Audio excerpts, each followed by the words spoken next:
We've heard it all before, haven't we? The Catholic Church is the enemy of science, progress, and reason. Well, it's all nonsense, and we're going to debunk it mercilessly. Join me right now for the Catholic Church, Builder of Civilization.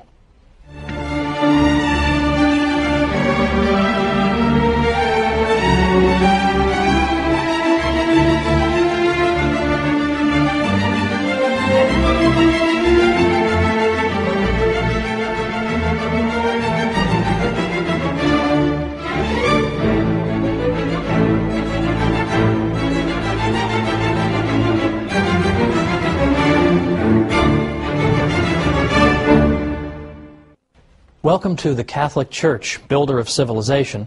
I'm your host, Thomas Woods. I'd like to begin this 13-program series with a fact that's fairly obvious to most of us. There's a bit of a double standard in the world when it comes to the Catholic Church. You can say anything you like about the Catholic Church, your career won't be over, no one will care, there'll be no candlelight vigils or hunger strikes. You say anything you like about it, and that's just fine. If anything, you'll be even more welcome in fashionable circles than before. So, what's the result of that? The result is that you can get away with saying the most absurd, ludicrous things about the Catholic Church. And people believe it. People are inclined to believe every ridiculous calumny against the Catholic Church. But worse still, some Catholics themselves, I think, have begun to interiorize some of these criticisms. And deep down, I think they themselves wonder, has the Church really been a positive influence in history, after all? Hasn't she been responsible only for repression and ignorance? And hasn't she been an opponent of the sciences? We've all been taught to believe this. It would be a miracle if people didn't believe it. But it's not true. And in this series we're going to show why it's not true, and we're going to show the true glory of the Catholic Church. Now, the attacks on the Catholic Church and on religious belief in general have accelerated just over the past 5 years or so.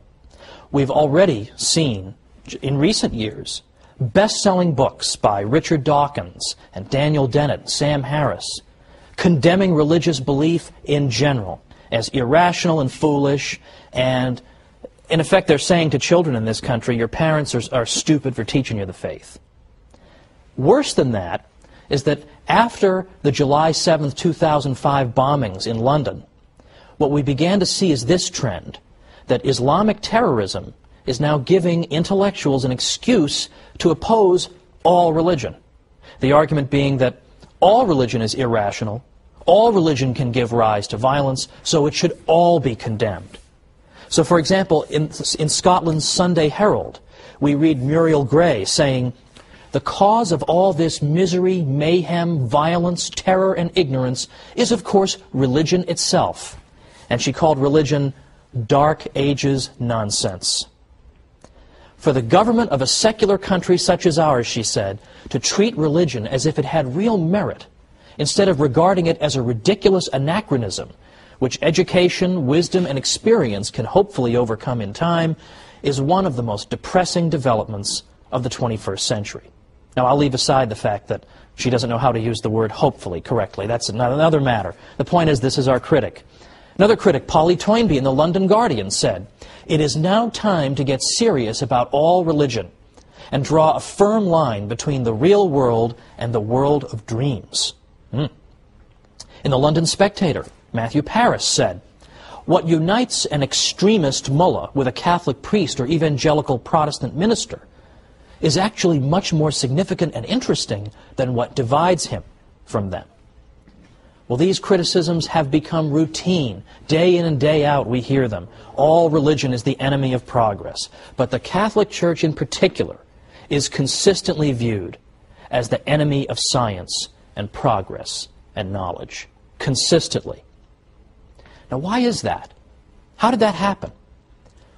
In part, it began 200 years ago or more in the so-called Enlightenment, which was a period in 18th century European history in which the intellectual classes became extraordinarily hostile to the Church. They disparaged the Middle Ages consistently. In fact, that's why they had the word Enlightenment. Because the idea was that before the Enlightenment, before the wonderful 18th century, all we had was misery and backwardness and ignorance fostered by the Catholic Church. But now, thankfully, we have secular intellectuals to bring us enlightenment. I sometimes think that the most depressing job on earth must be to be a history professor who teaches about the Middle Ages. Must be the most depressing job on earth. All day long, you lecture about the Middle Ages. And you say, the Middle Ages weren't so bad. In fact, a lot of great things happened in the Middle Ages. Catholic Church made a lot of great things possible. You lecture on this all day long. You write books and articles on it. You even appear on television. You appear on radio, and you talk about it. And what happens? You get home at night, you turn on the TV, nothing you've done has made any effect. Everybody still believes the Middle Ages was a time of ignorance and repression, and it was all the fault of the Catholic Church. All of that stuff, in effect, cannot be dislodged. It must be extremely depressing. Now, why are these falsehoods so resistant to the truth? Why is it so hard to get people to change their minds on this? Well, ever since the Enlightenment, what has taken root in our culture and in our way of thinking is that the Catholic Church is assumed to be wrong, and that secularism, that is the idea of organizing society and all of life without reference to God, that is said to be the source of progress. So by definition, anything the Church is connected to involves retrogression. Whereas anything that a secular intellectual brings us, well, that brings us progress. And that has been the lens through which history has been viewed over the past 200 years.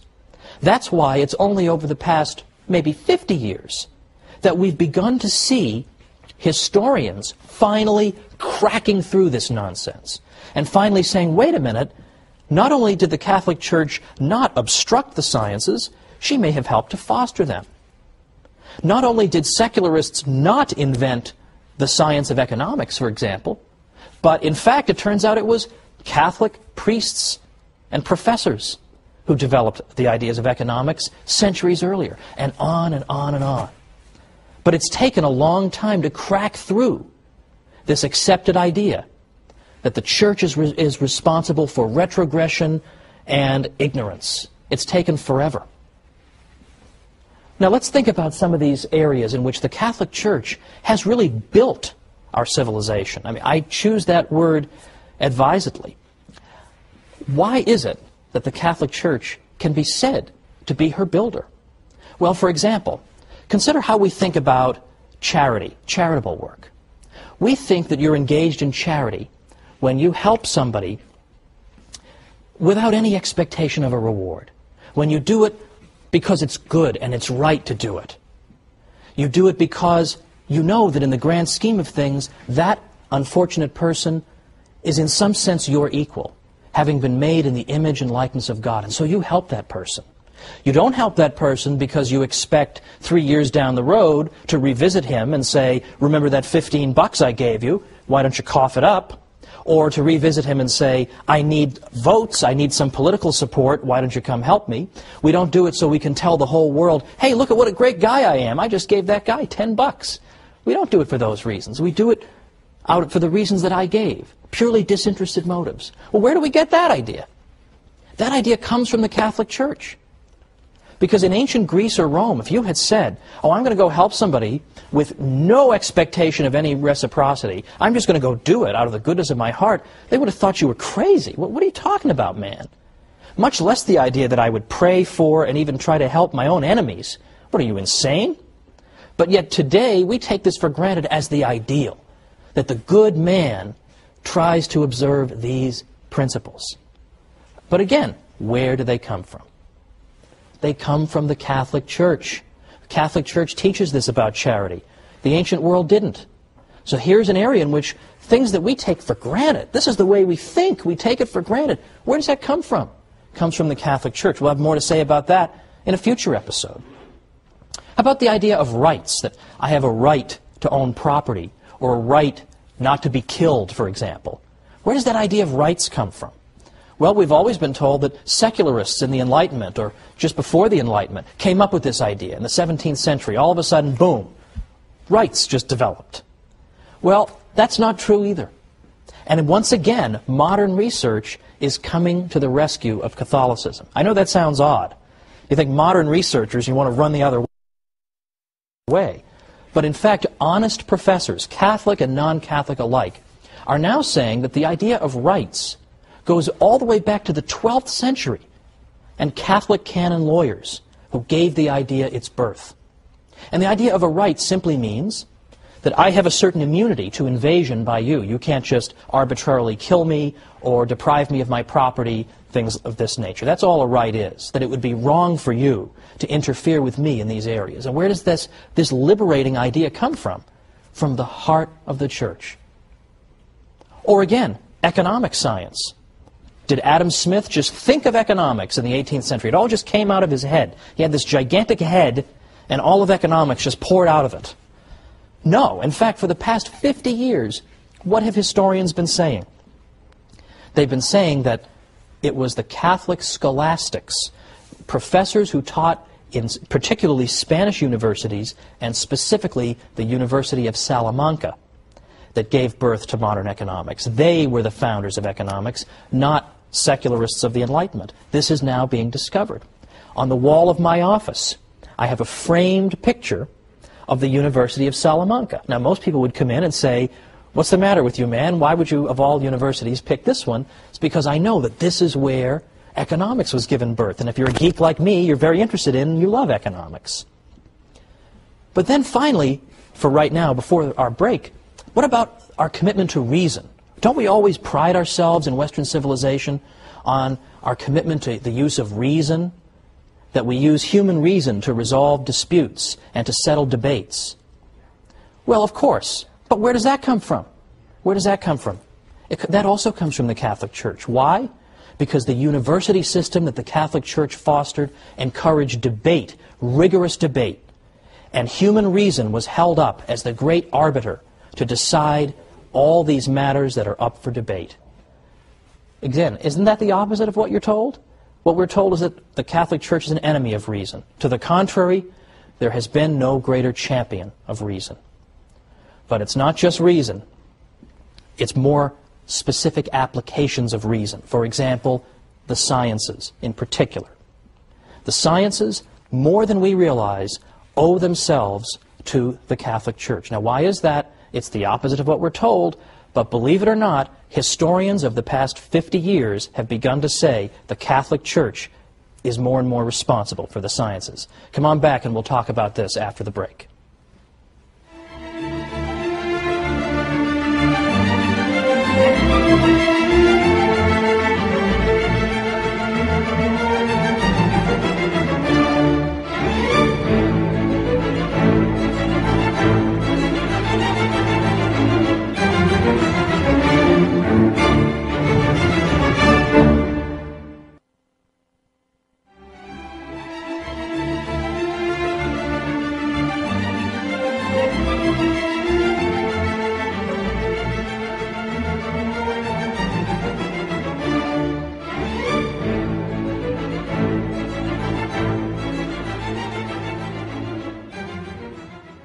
Welcome back to the Catholic Church, Builder of Civilization.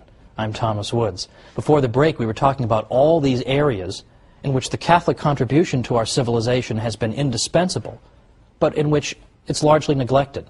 How many of the facts that we've uncovered even up to now are covered in schools on a regular basis? Do I even have to ask that question? But I teased you a little bit with the idea of the Catholic Church as having helped to give birth to science in Western civilization just before our break here. What did I mean by that? Well, I'm going to tease you a little bit again, because by next time we're going to get into the sciences in real depth, the next 3 episodes, in fact. Because here I think we have the aspect of Catholic history that is most often mangled and distorted, and most often used, I think, as a bludgeon with which to beat the Church over the head. And I want to show that this is largely without merit. What I at least want to tell you for now is that it really is true that over the past 50 years, scientists who write the history of science have begun rethinking the old arguments against the Church and said, you know what, on second thought, the Church actually did very important things. There's a reason that science took root and then was sustained for so long in Western civilization, whereas it wasn't in others. And this, it turns out, is not in spite of the Catholic Church, but in some ways because of it. Now, 100 years ago, it's true, you would have read a book by Andrew Dixon White called, that refers to the alleged warfare between religion and science in Western civilization. Today, White's book is considered almost laughable among professors. It's so out of date and so ludicrous. Today, you have professors like Edward Grant writing Cambridge University Press books. You've got Thomas Goldstein, A.C. Crombie, David Lindbergh, and many besides. And what they all agree on is that you can't just say the Church was an opponent of the sciences. To the contrary, there were aspects of Catholic thinking that were indispensable for the development of science. And we're going to get into specifically what were those. But right now I want you to know that this old myth is being overturned by professors. Unfortunately, the findings of these professors have not managed to trickle down to the general public yet. This is what we're going to try to do on our series. Let me give you, by the way, an example of a typical story that people have been taught to believe about the Catholic Church, and then consider why it is they so readily believed it when there isn't even a stitch of evidence for it. And here's an example that I think even many people in the viewing audience might have believed, and I myself believed. I have no reason to think otherwise. And that's the idea that Christopher Columbus, when he engaged in his famous voyages, was actually seeking in part to prove that the Earth was not flat, but rather spherical. Now, we've all heard the usual story that Columbus was warned. No, Columbus, no, don't go sailing that far. You're going to fall off the edge of the Earth. Don't you know that? The Earth is a big flat disk, and you're going to fall off the edge and get eaten by dragons, or giant radioactive spiders are going to eat you, something like that. He was warned about all this. Don't do it.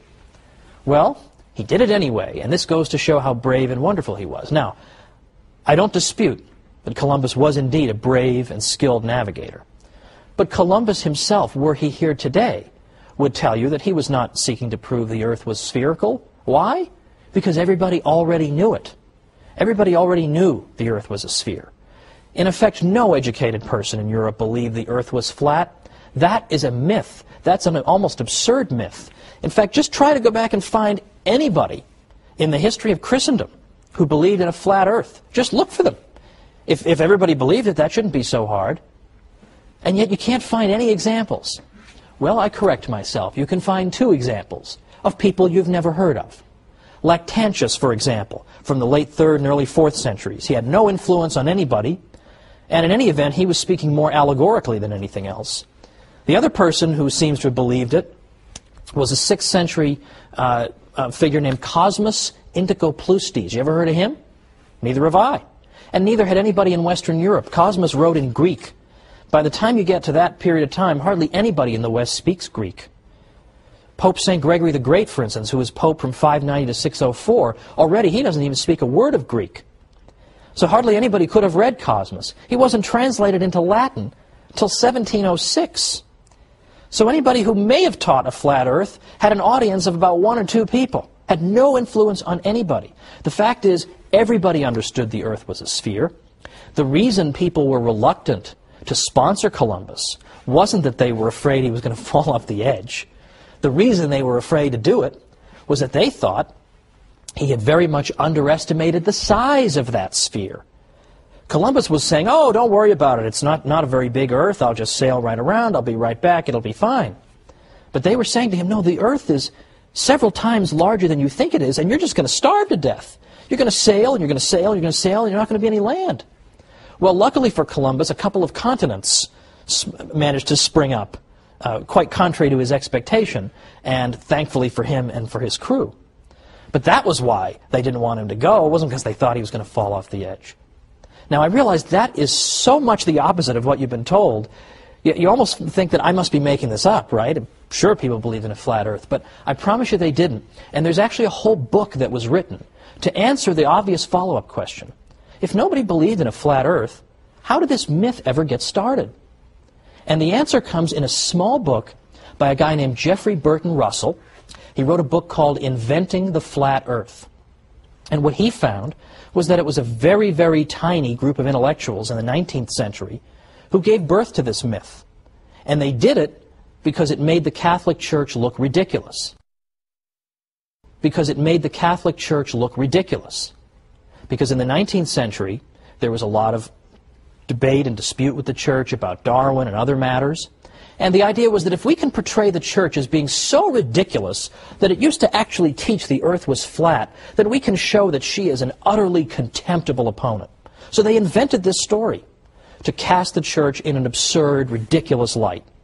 I am sure they had no idea the longevity of this myth, that in the 21st century people would still be taught it. I'm sure somewhere in the world right now as I speak, somebody's being taught the stupid church taught the earth was flat and brave, heroic Columbus proved them wrong. It just won't go away. But why won't it go away? Why does it have such staying power?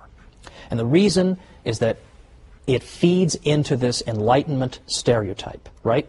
The Catholic Church is stupid, it inhibits progress, it forces us to believe foolish things. Well, that's exactly what we see in the flat earth myth, isn't it? Who could possibly believe the earth was flat? The ancient Greeks actually measured the circumference of the earth. So obviously they knew it was round. How could the foolish church think anything different? So there's a great example that can easily be overturned. But it hasn't been overturned because it serves a purpose. If you tried to invent some myth today about any famous person you could think of and say that so-and-so believed such and such, it would last for about 3 seconds. But people believe what they are prepared to believe. And people are prepared to believe the worst about the Catholic Church. So the point of the series, the point of the next 12 weeks in which I'll be joining you, is to go after not simply these little myths, but to build up an edifice to show the glories of the Catholic Church. Not simply to say, well, the church didn't really do this, or the church wasn't really so bad over here. We're not going to make any progress if our message is, the Catholic Church, not as bad as you thought. We need something a little more vigorous, a little more vigor in our message. We need instead to say, it's not simply the Catholic Church isn't as bad as you thought, or she didn't really teach the earth was flat. We can't win by always running around putting out fires. Nobody ever built a house by putting out fires. Fires have to be put out, it's true. But we understand that we can't build if that's what we're always doing. If we're always letting opponents of the church define the debate for us, then we're always going to be on the defensive. And it seems to me, given the state of our civilization, that it's about time that we went, shall we say, on the offensive. And we showed people all the glories of the church, and we showed them all this hidden history. So we don't have to say, oh, we're not really as bad as you think. We're far more glorious than we ourselves even realize. And we are going to be up against, well, frankly, very, very influential people in this world. I'm sure many of you remember that the European Union's Constitution excludes all mention of the Christian influence on Western civilization. How willfully blind would you have to be, surrounded by cathedrals and religious artwork and the fruits of what the church has given us? How blind would you have to be not to mention that the church had a little something to do with building this civilization? No. Instead, the European Union Constitution begins and ends with the idea that Western civilization, that comes to us from ancient Greece and Rome, and then from the Renaissance and the Enlightenment. And that 1,000-year period in between, well, I don't know what was going on. Apparently nothing much. That's the standard view, and that was the standard view many people had up until, as I say, as recently as 50 or 100 years ago. But today, any medieval historian worth his salt knows this is a whole lot of nonsense and would reject it with a laugh. But yet, the architects of the European Union exclude mention of the church or of Christ from their founding document. It isn't that they're stupid. If it were just a matter of stupidity, that would be easily overcome. We just come back with the facts and that'll be the end of it. It's that they're hostile to the church. I mean, what could be more obvious than that? Look at what the European Union is up to half the time. Do they seem like pious Catholics, most of these people? They have no interest in spreading the truth about the church. And that's why we as Catholics are under a particular obligation. We have to learn what we can about our faith. And we have to go and spread it. And we have to go and tell people the real history of the Catholic Church, because if we don't defend ourselves, nobody's going to do it for us. I actually wrote a book called How the Catholic Church Built Western Civilization, because I thought it was about time that we told our story. And that's what I'm going to spend the next 12 episodes doing, is telling our story. But for next time, we're going to start 3 programs on the subject of the church and science. And you're going to have more ammunition than you're going to know what to do with by the time we're done with the next 3 episodes. Because did you know, for instance, that the Jesuits, the Society of Jesus, did you know that they were so accomplished in the sciences that right now 35 craters on the moon are named after Jesuit scientists? Did you know that 1 out of 20 of the greatest mathematicians who ever lived belonged to the Society of Jesus? Or that the Jesuits helped to found and then became the greatest practitioners of the study of earthquakes, seismology. And we can go on and on and on. Atomic theory, the study of ancient Egypt, the study of physics, and I can go on and on. There are so many ways in which the Catholic Church contributed to the sciences. So join me next time for the Catholic Church, Builder of Civilization.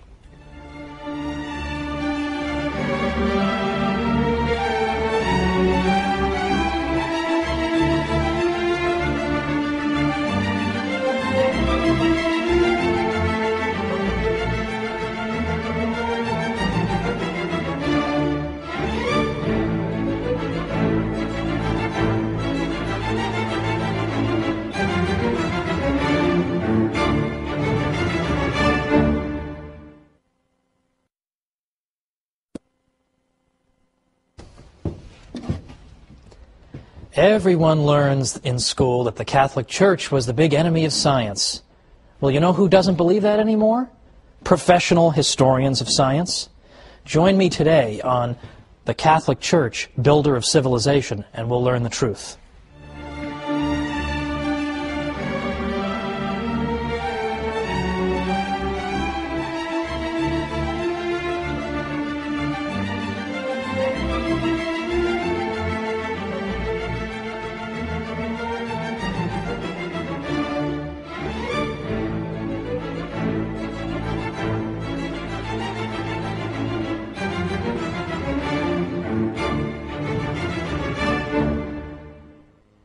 Welcome to the Catholic Church, Builder of Civilization. I'm Thomas Woods.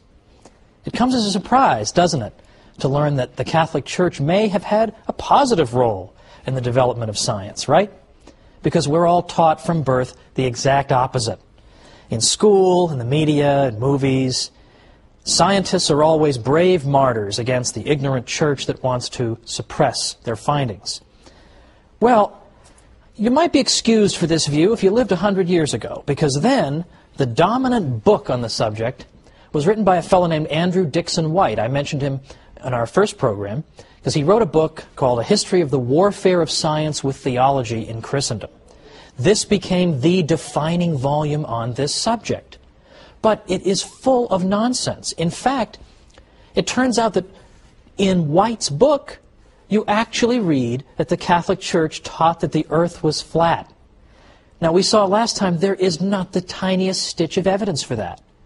But White, anxious to portray the church as silly and backward and ridiculous, simply repeated what other historians had said without bothering to investigate it. That was the quality of his book. Since then, White's book has been so dramatically overturned that you'd think we'd be reading something about it. We'd hear, hey, the Catholic Church, after all, played an important role in the sciences, but instead, we hear only crickets. There's no real anxiety, there's no anxiousness to get to the truth in this matter. I wonder why that is.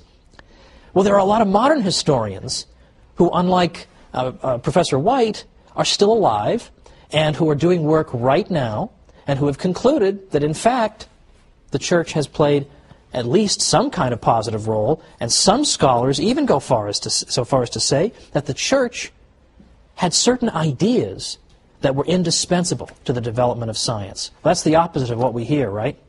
But you have scholars saying this all the time. Thomas Goldstein, Toby Huff, A.C. Crombie, Edward Grant, David Lindbergh, Professor Heilbronn at Berkeley, and many others.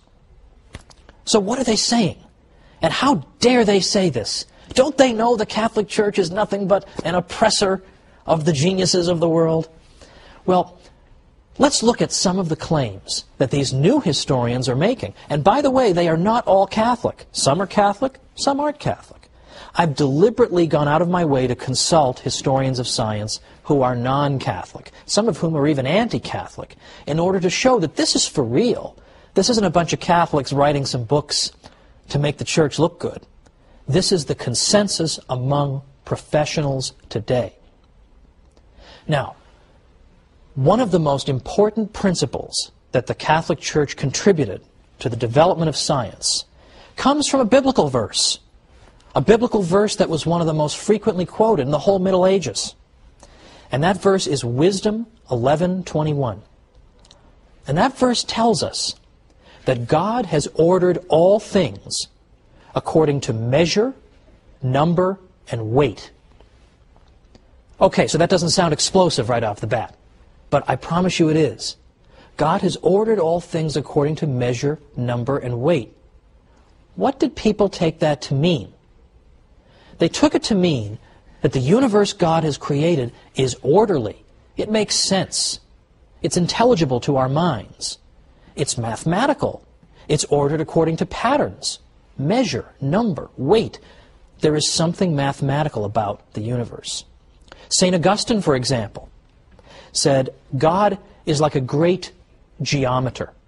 He's a great practitioner of geometry. So for anybody watching who hated geometry, hated math, well, St. Augustine is implicitly rebuking you, because in fact mathematics is really a language that God uses in ordering and fashioning this universe that He's given us. So the Christian tradition, through this wisdom verse that was quoted all through the Middle Ages, dramatically amplifies an existing tradition in the West, going back to the 6th century BC, and the great pre-Socratic philosopher and mathematician Pythagoras. In the 6th century BC, Pythagoras had said, you know what the universe is made of? It's not made out of air or water or earth, as some of his contemporaries had said. It's made out of numbers. That's the fundamental constituent of our universe. Not physical stuff, but numbers, math. Math is everywhere.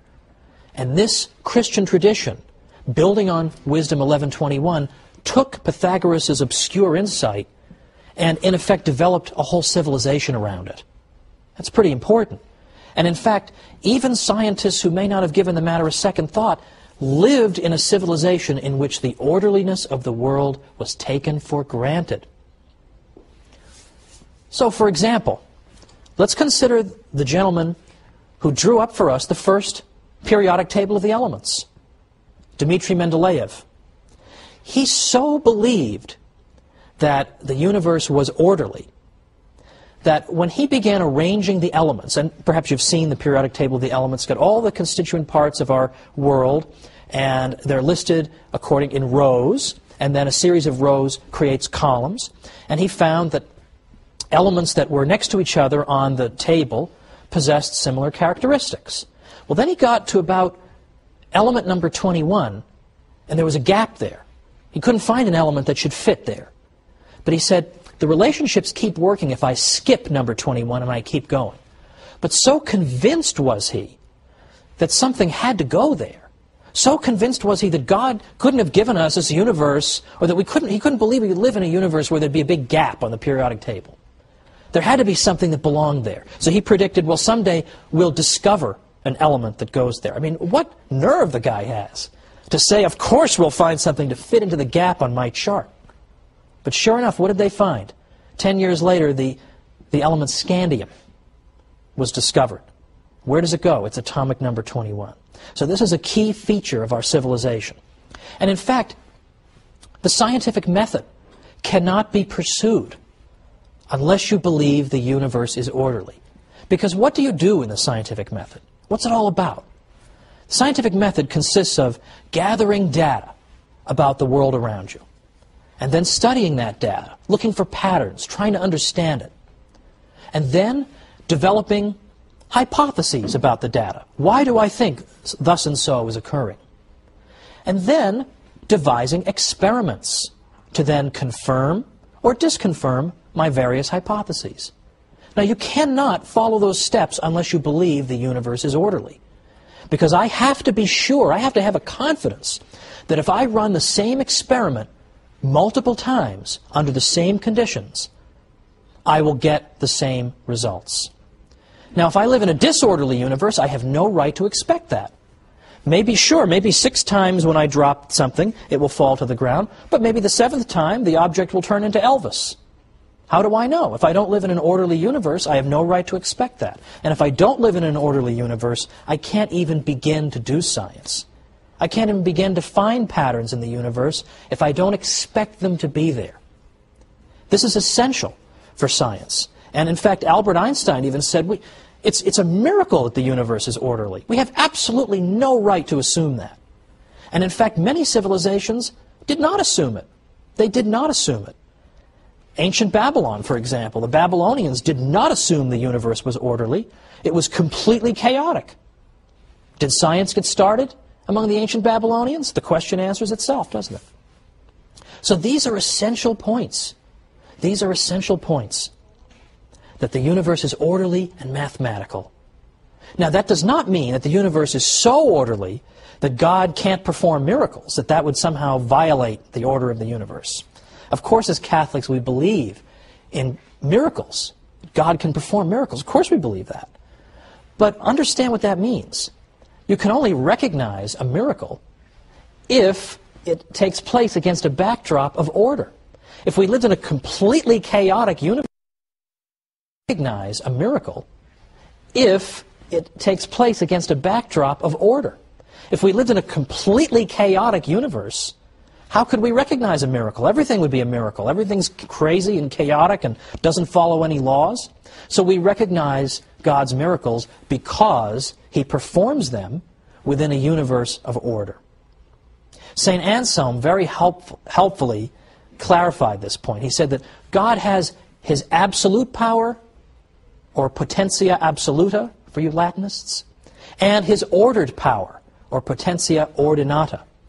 That is to say, sure, God has the raw power to turn that object into Elvis, but He also has His ordered power by which He behaves according to the laws that He's built into the universe, that it would not befit the dignity of our God for Him to behave in such a whimsical way. He can't do that. He has to, in effect, behave in a way that is consistent with His promises to us. And in effect, the functioning of the universe is one of those promises. So we expect to find order in the universe, and that's why scientists go looking for it. But as I say, not all civilizations have been able to do this, have had this insight. We take this insight for granted. The universe makes sense, we can find mathematical relationships in it, but not every civilization could. And one civilization that could not is Islamic civilization. Now, there's much we can say about Islamic contributions to civilization and even the sciences. For example, in some of what we might call the applied sciences, like medicine and optics. Well, Muslims made great contributions in those areas. But in the more theoretical sciences, Islamic science, in effect, suffered what Father Stanley Yaki calls a stillbirth. It seemed like it was going somewhere, and then boom, gone. And then today, of course, Islamic civilization is largely a backwater, scientifically. Now, why is that? Why did Islam suffer such devastation in terms of the sciences? One reason involves this matter of the ability to view the universe as being orderly. Islamic civilization could not do that. Because if you were to say that the universe is ordered according to certain laws that must be observed, that would be an insult to Allah, who may behave as arbitrarily as He wants. What looks like a law to you may just be one of His habits that He can discontinue at any time. Well, we got a break now, but come on back for some more myth-busting about the Church and science.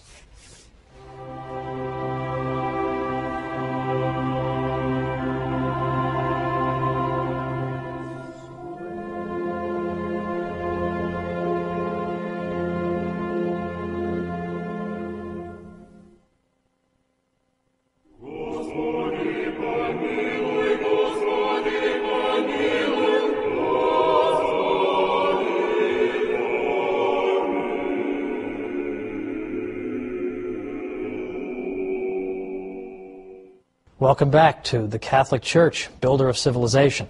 I'm Thomas Woods. Before the break, we discussed some forbidden truths about the Church and science. We know what we're supposed to say. We're supposed to say the Church has been nothing but an obstacle to the sciences. But that's not what professional historians of science are saying. And if you recall from our first episode, I mentioned that the most depressing job on earth would be to be a professor of medieval studies, trying to tell people that the Middle Ages weren't really so bad. Well, I think a good runner-up for most depressing job on earth would be to be a historian of science, trying to argue that, in fact, the Church had, by and large, a positive influence on the sciences. Even your fellow scientists aren't going to believe you, much less the general public. But yet you have an enormous amount of evidence that you can amass. And book after book after book is being written today, and yet you still can't crack through to the general public. One of the reasons I ended up writing a book called How the Catholic Church Built Western Civilization was that I was afraid that all these wonderful studies that professors are doing that are vindicating the Church aren't getting to the general public. People are still being taught the nonsense about the Church as an opponent of science. So now we've got to go and study this stuff so we can better defend ourselves. But let me tell you something. Today, if you were taking a course on the history of science, and some universities have that as a separate discipline, if you were taking a course in that and you said, oh, religion and science have been nothing but enemies over the years, you would be considered to have written, in effect, a fourth-grade term paper. Like, no one would take that seriously anymore. So let's return to our discussion from before the break, when I was saying that the key insight that allows a breakthrough in science in the West is the Catholic view of God as being orderly, a view that is derived principally, though by no means exclusively, through that wisdom verse, 11:21, that God has ordered all things according to measure, number, and weight. And we saw that St. Augustine took that to mean that God was a great geometer, and other Christian thinkers elaborated on it as well. At the cathedral school at Chartres, for example, in France, there was a lot of elaboration on that critical wisdom verse. Now, cathedral school, first of all, what's that? Charlemagne, who was emperor of the West from about 768 to 814, had established that the various cathedrals should have schools set up, attached to them. And these cathedral schools, in some cases, developed into our earliest universities, although we'll discuss that in a future episode.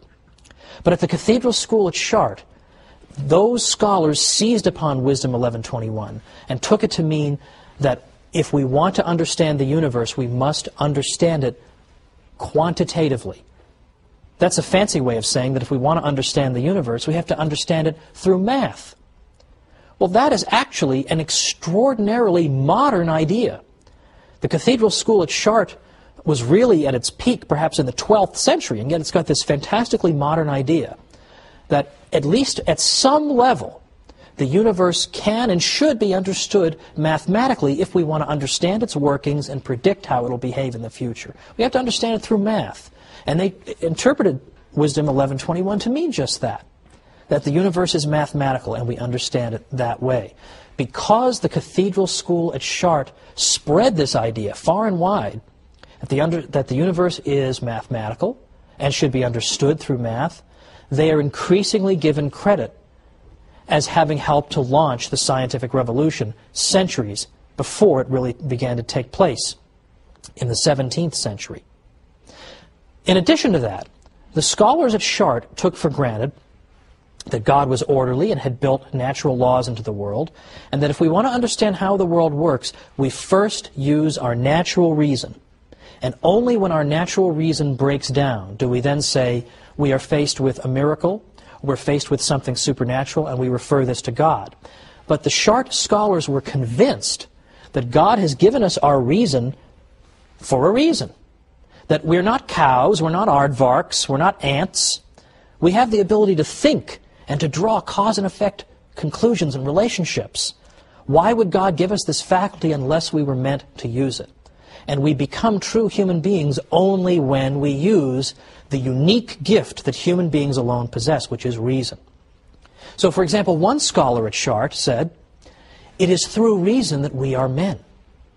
For if we turned our backs on the amazing rational beauty of the universe we live in, we should indeed deserve to be driven therefrom like a guest unappreciative of the house into which he has been received. Another scholar at Chartres said, "I take nothing away from God. He's the author of all things, evil excepted. But the nature with which he endowed his creatures accomplishes a whole scheme of operations, and these too turn to his glory, because it is he who created this very nature." In other words, God created us with a rational nature. So we give him glory when we have recourse to that rational nature. Now that is very much the opposite of what people are told, isn't it, about the Catholic Church? I think most people are under the belief that the Church teaches you that you shouldn't use your human reason, that human reason is in some way phony or something to be despised even. But to the contrary, here we have one of the most accomplished and important schools of the whole Middle Ages telling us that we should use our reason if we want to understand the way the universe works.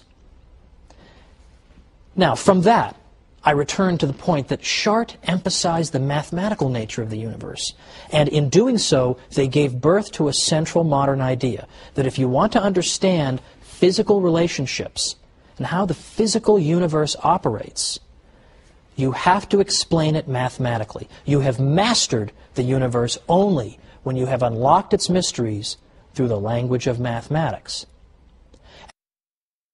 When you have unlocked its mysteries through the language of mathematics. And that's why Sir Isaac Newton was so impressive to people in the 18th century, when with a single equation he was able to account for all the motion in the universe.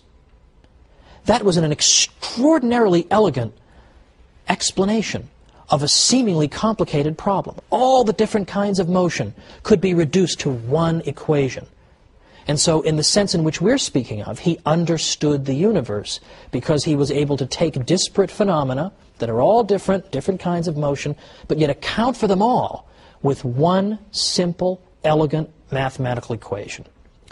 So he is simply bringing to fruition the mission that the Cathedral School of Chartres gave to the scholars and scientists of the West. Now, another problem that was solved in large part by the Cathedral School at Chartres goes all the way back to the ancient world, all the way back to the world of ancient Greece and Rome. Because as far back as that time, people had believed that the heavenly bodies that you see out there were in fact in some way divine. They must have some kind of divine attributes, or perhaps they even have souls in some way, or they were composed of imperishable matter that operated according to laws different from those of our terrestrial world here on Earth. This was taken for granted for many reasons. For instance, in the ancient world, it was taken for granted that a body at rest tends to stay at rest. But a body in motion can only be in motion if something is forcing it into motion. So in other words, the ancient world took for granted that the natural state of things is to be at rest. Motion needs to be accounted for. And yet they look out in the sky and they see the planets are moving, but there's no big hand pushing them. So what's making them move? They should be at rest. What's making them move? So they had to posit all kinds of theories that maybe they have souls and the souls impart motion to them, or they're divine and that accounts for their movement, or later it was proposed that angels might be pushing them. There were all kinds of theories to account for this.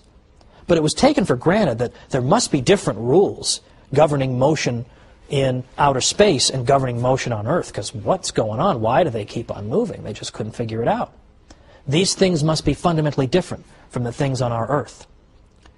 Now, Isaac Newton later showed that, in fact, the same laws of motion were at work in the heavens and on Earth. That was a breakthrough. But it wasn't something that just came out of left field. Because who really began thinking this for the first time? It was Terry of Chartres, another scholar at the Cathedral School of Chartres, in the 12th century. What did Terry say? He said that, in effect, what you have in the universe and in outer space are things that are composed of the same kind of matter that we have here on Earth. Now, he couldn't quite account for why they orbited and why they seemed to move on their own. He hadn't anticipated Newton's laws of motion. But by saying that the stuff out there is in no fundamental way any different from the stuff down here, he has paved the way for a central conclusion of modern science. Now, Thomas Goldstein is a recent historian of the history of science. What does he have to say about the cathedral school at Chartres? He says, in a period of 15 to 20 years, around the middle of the 12th century, a handful of men were consciously striving to launch the evolution of Western science and undertook every major step that was needed to achieve that end. Goldstein even went so far as to say that someday Terry of Chartres will be viewed as one of the great founders of modern science. Now, can you believe that? There's a historian writing just in this generation. And not only does he credit the Church with lending an important impetus to the development of science, but he even goes all the way back to the 12th century to identify somebody nobody's ever heard of and say he may be one of the great architects of modern science. This is becoming absolutely common among historians of science. Yes, Richard Dawkins is writing his books. Daniel Dennett keeps writing his books as scientific atheists. But as historians of science, you consistently get more and more favor shown toward the Catholic Church. Now the question is, how do we get this information to the general public? And as I say, it's not going to get out there unless Catholics start telling it themselves. But that's only the tip of the iceberg, because what we've discussed today is very theoretical. The idea that the universe is orderly, and so on and on, that it's built according to fixed physical laws. That's all very theoretical. But next time, we're going to get down to the nuts and bolts, because next time we're going to look at how many priests were scientific pioneers. It's not enough to say, oh, look at all these scientists who happen to be Catholic. Well, that could be just a coincidence. They just happen to be Catholic. But when you're talking about priests who occupy such an elevated role in the life of the Church, who have taken holy orders and have that sacred vocation, if they are great practitioners of the sciences and are congratulated by the popes for doing so, then surely the Catholic Church cannot be the enemy of science.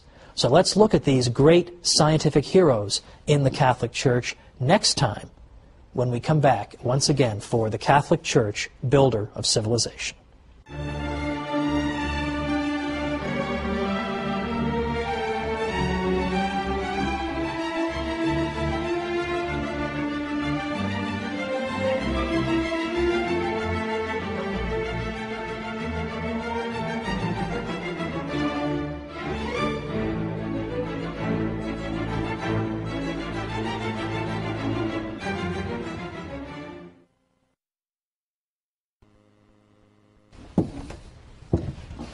Last week, we started to overturn that firmly established myth that the Church has been an enemy of science. Today, we're going to bury that myth once and for all. So join me for the Catholic Church, builder of civilization.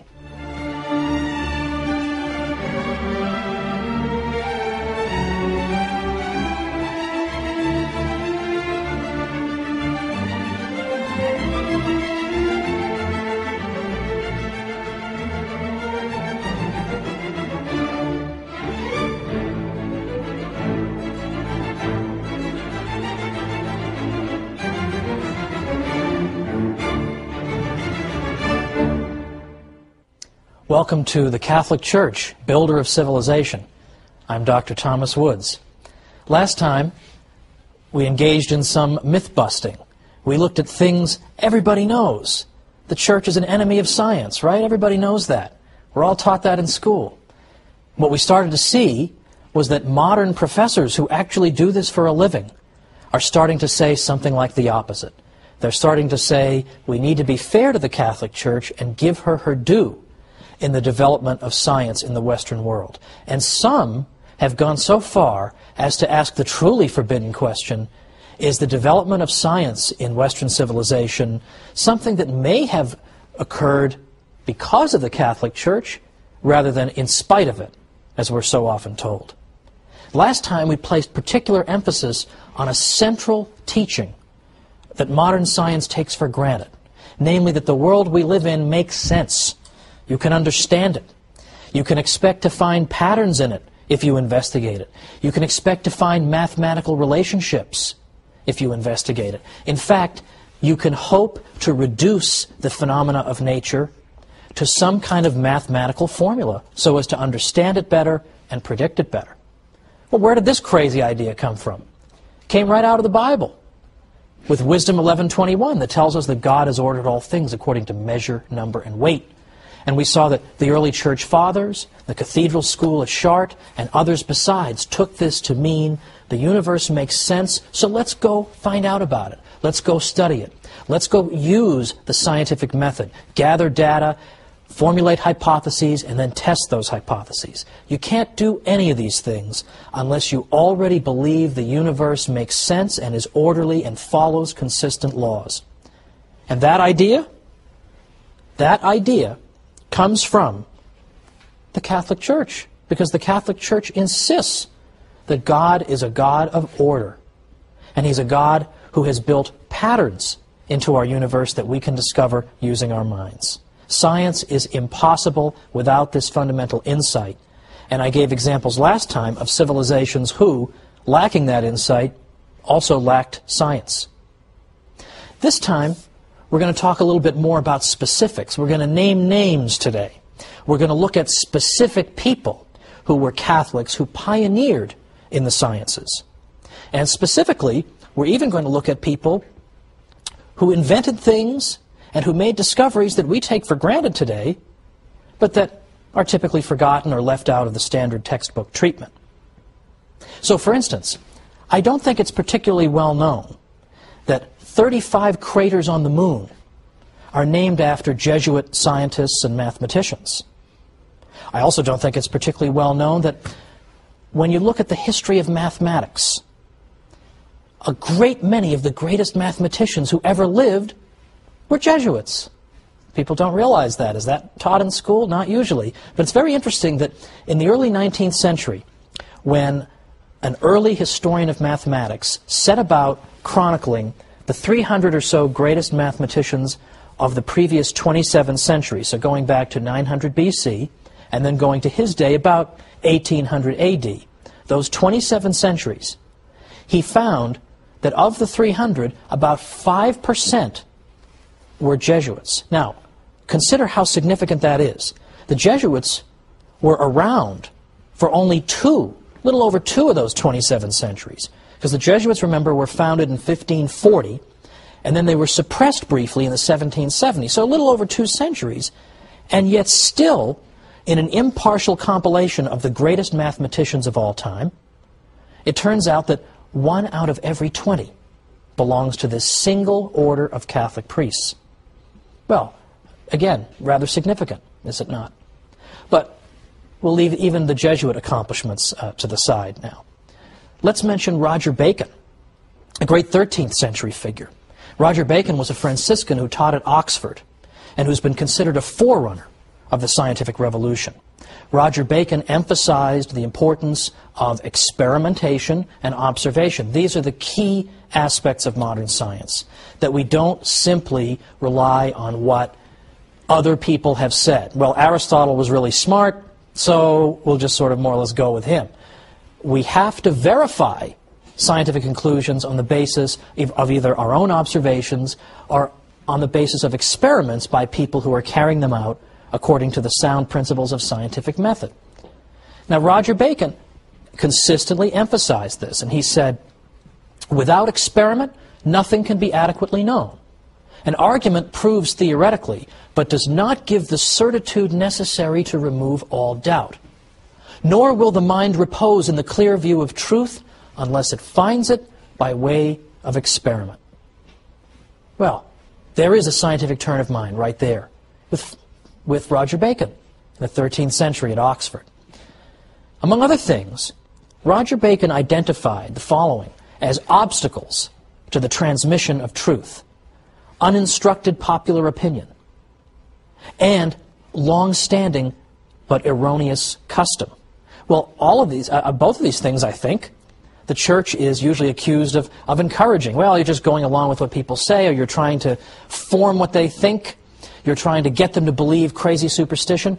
But in fact, to the contrary, Roger Bacon is saying these are the things we have to try to avoid. We have to use experimentation and our own observation, because maybe what people believe is untrue. We need to verify things using experiment. Or St. Albert the Great, who taught at the University of Paris. One of his students was St. Thomas Aquinas. St. Albert, according to the Dictionary of Scientific Biography, was proficient in all branches of science. He was one of the most famous precursors of modern science in the High Middle Ages. That's why in 1941, Pope Pius XII named him the patron of all who cultivate the natural sciences. And well, he should. In fact, he was so prolific, his output spanned so many disciplines, that even people who despise the Church continue to admire Albert the Great, Albertus Magnus. The aim of natural science, he said, was not simply to accept the statements of others, that is, what is narrated by people, but to investigate the causes that are at work in nature for ourselves. Well, there you go. Now, let's get down to some brass tacks here, though. Let's move further toward the present and consider some long-forgotten names. For example, Father Nicholas Steno was in fact considered to be the father of stratigraphy, which is in fact the study of the layers of the Earth's surface. And geologists need to know Steno's principles. He later became a Catholic priest, and in the late 1980s, he was beatified by Pope John Paul II, who praised him for his sanctity and his science. I'd like to focus specifically, though, on the Jesuits, because they, I think, have been criticized like no other religious group in the Catholic world over the centuries.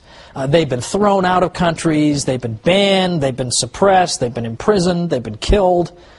It's unbelievable, the calumny against the Jesuits. And yet, and here I'm quoting an expert on the Jesuits who has no axe to grind in this one way or the other, the Jesuits by the 18th century had contributed to the development of pendulum clocks, pantographs, barometers, reflecting telescopes and microscopes, to scientific fields as various as magnetism, optics, and electricity. They observed, in some cases before anyone else, the colored bands on Jupiter's surface, the Andromeda Nebula, and Saturn's rings. They theorized about the circulation of the blood independently of Harvey, the theoretical possibility of flight, the way the moon affected the tides, and the wave-like nature of light. Star maps of the southern hemisphere, symbolic logic, flood control measures, introducing plus and minus signs into Italian mathematics, all were typical Jesuit achievements.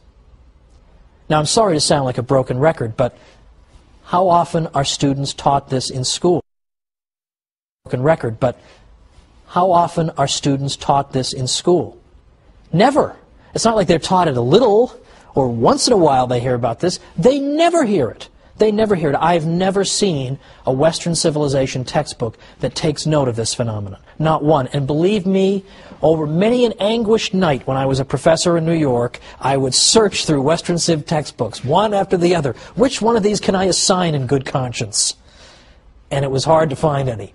So what I wound up having to do, in case you're wondering, is assign a not-so-good textbook, but then also assign my own How the Catholic Church Built Western Civilization.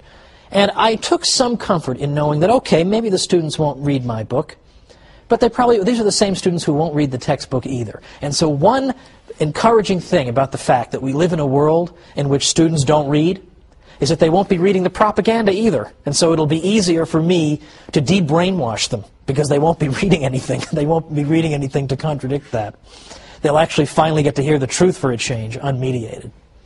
But consider now some more specific examples of Jesuits and their achievements. We have only a minute before we have the break, but let's consider Father Giambattista Riccioli was the first person to calculate how fast a freely falling body accelerates to the ground. Surprising, isn't it? Father Francesco Grimaldi first discovered and named the phenomenon of the diffraction of light. Now, Father Francesco Grimaldi, you may be thinking about pasta sauce, but that's Francesco Rinaldi, and I'm sure Francesco Grimaldi would be appalled at that sauce. But what's interesting about the two of them is that they they worked together to produce a selenograph, which is a detailed description, or pardon me, a detailed map, in effect, of the surface of the moon, depicting all the various aspects of it. And their selenograph adorns the entrance to this day to the National Air and Space Museum in Washington, D.C. These were not stupid idiots. Now, there are still other scientists we have to cover, and we'll be getting to them a little bit after the break. But for now, let's just note that it isn't just that we've got a bunch of scattered scientists here and there. It's that in practically every scientific discipline, there are priests who are involved, not just Catholic laymen, but priests who occupy this most important vocation in the Church. So join me in a minute. Let's keep doing some myth busting.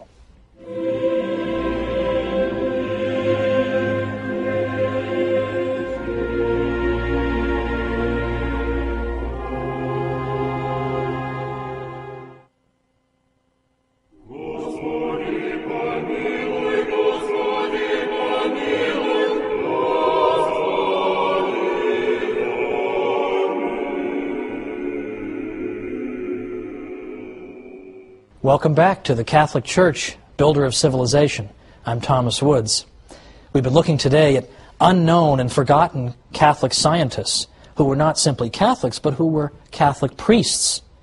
So I think this helps to overturn the idea that there is some necessary contradiction between being a Catholic and being a scientist, between the Catholic faith and scientific endeavor. Now, any one of the people that I've mentioned up to now, and whom I will mention in a moment, would make the subject of an excellent term paper or book. And yet, astonishingly little is written about these great Jesuit scientists. In fact, can you believe there is nothing in the English language, there is no systematic study in the English language of the Jesuit scientists? There's no book on the subject. So graduate students out there, here's your project. Okay, you get your job somewhere. We need you to start working on this, because this is a lost and forgotten chapter in the history of Western civilization, and it doesn't deserve to be. These men deserve better, and the Catholic Church deserves better, because we would go a long way toward overturning a lot of this mythology if people simply knew some of this information. But unfortunately, they don't. You have to be some kind of a code breaker to figure it out, to find it in the midst of all the nonsense out there in the world. And there are books on every bizarre subject under the sun, hundreds of them on everything, nothing on the Jesuit scientists, and yet it would be a work of many volumes to write this stuff. But it needs to be done. Somebody should do it.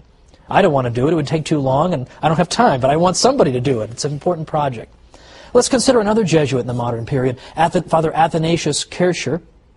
My confirmation name is Athanasius, so I have a certain kinship to Father Kircher. Among other things, he's considered to be the father of Egyptology. Maybe a new word, but it simply means the study of ancient Egypt. And Father Kircher is known as the father of Egyptology because of his great scholarly work, and he did that work even before we discovered the so-called Rosetta Stone, which helped us to decode and decipher the various hieroglyphic symbols. In fact, it was because of Father Kircher's work that when we did find the Rosetta Stone, scholars knew what to look for and knew how to approach the subject. He's been called the master of 100 arts, and a historian writing as recently as 2003 said that Father Kircher is one of the few people of whom it can be justly said that all knowledge was his domain. Astonishing, we've never heard of this guy. His work in chemistry helped to debunk alchemy, which was this sort of phony science that alleged that you could take base metals and somehow transmute them into gold. There were serious scientists, even Isaac Newton and Boyle, who took this seriously. And it was Father Athanasius Kircher who helped to throw cold water on it. Again, forgotten, down the Orwellian memory hole. Roger Boscovich was a Catholic priest who is known to many as the father of atomic theory. In fact, Werner Heisenberg, in the 20th century, of Heisenberg uncertainty principle fame for all you scientists out there, gave a paper in which he praised and honored Father Boscovich. And a great many other scientists have also pointed to him in the 18th century as being the father of atomic theory. He's been called the greatest genius Yugoslavia ever produced, and yet forgotten. Let's consider the study of earthquakes, seismology. the Jesuits were particularly well placed to study seismology because they had universities all over the United States and, of course, indeed around the world. So they could build up seismographic equipment at these various universities and collect data about earthquakes and then bring it all together and systematize it and examine it from a central location. So they began in the early 20th century building seismological stations at their universities across the United States. Now, let's also consider, by the way, that it was a Jesuit who wrote the very first book on seismology in the United States. The first textbook on seismology in the United States was written in 1936 by Father J.B. McIlwain. Father McIlwain, by the way, has a medal named after him. Every year, the American Geophysical Union awards a medal to an aspiring young geophysicist. And that medal is named after Father McIlwain, the great Jesuit who wrote the first such textbook in America and who also served as the president of the American Geophysical Union. For these reasons, the study of earthquakes, or seismology, has become known as the Jesuit science. Now, do people know about this? No, but should they? The question answers itself. What else did the Jesuits do, though? Sure, they were studying about earthquakes and measuring freely falling bodies and studying ancient Egypt and studying chemistry. So what have you done for us lately? Well, it so happens that from the beginning, at least from the 18th century all the way up to the present, Jesuit scientists have traveled around the world, bringing knowledge of Western science everywhere they went, to places as far off as China and India. They built up, in effect, the scientific infrastructure of a great many countries around the world, ranging all the way from Ecuador to the Philippines and beyond. Throughout South America, for example, they set up meteorological and seismological stations all over the place, which were particularly helpful in, obviously, in predicting the weather and keeping an eye on various kinds of natural disasters. People have the Jesuits to thank for that. Now, here's a part of the history of science that's been totally forgotten. I realize the whole episode is stuff that's been totally forgotten, but this has been forgotten squared, which is the history of modern cathedrals and basilicas in Western Europe.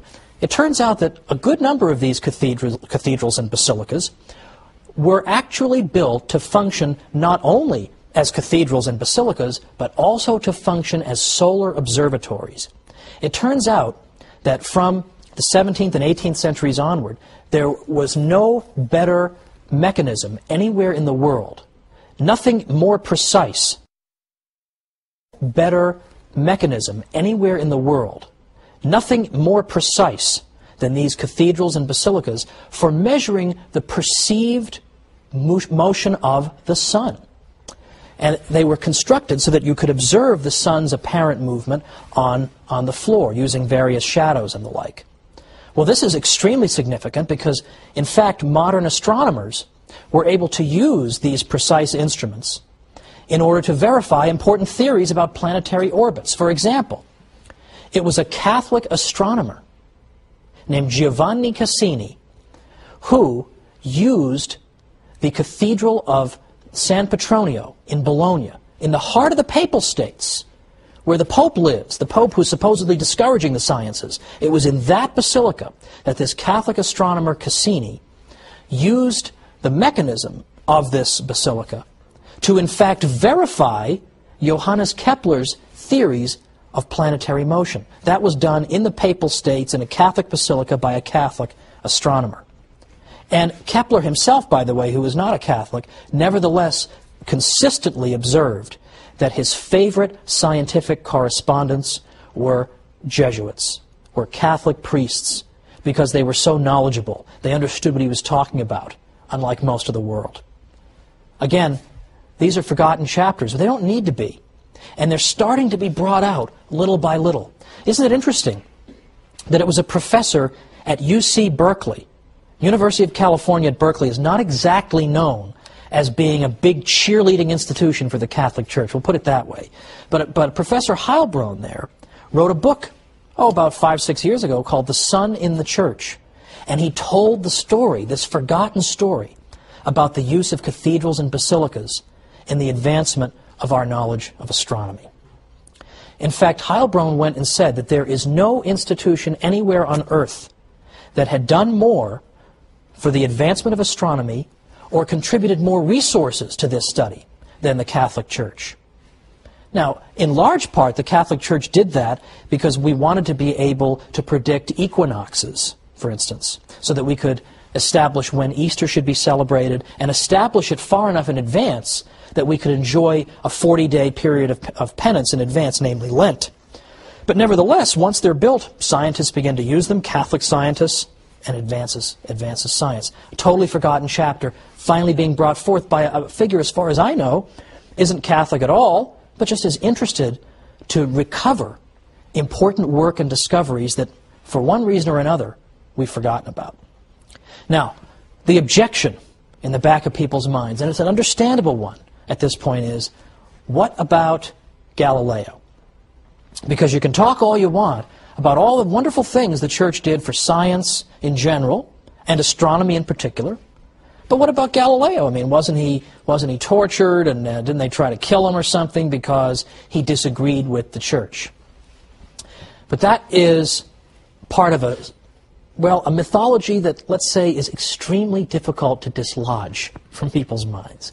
Now, I think it is safe to say that the Galileo episode is not exactly the Church's shining moment, and it should be acknowledged that there is reason for regret about it, to say the least. In fact, in my 7 years as a university professor in New York, I would say that the one episode that did more than everything else put together to discredit the Catholic Church in the minds of my students was the perceived history of the Galileo episode. There's no question about it. So the consequences of it were just disastrous. At the same time, I think it is important to revisit this episode for two reasons. First, because so that it won't seem as if we're just trying to duck it, or that I'm just trying to find the good news and not dwell on the not so good.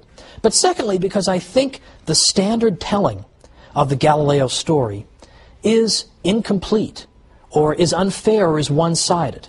Yes, it's, as I say, it's nothing to be particularly proud of, but at the same time, there are facts, I think, that deserve mention. And before getting into the details of Galileo, we'll just simply say this.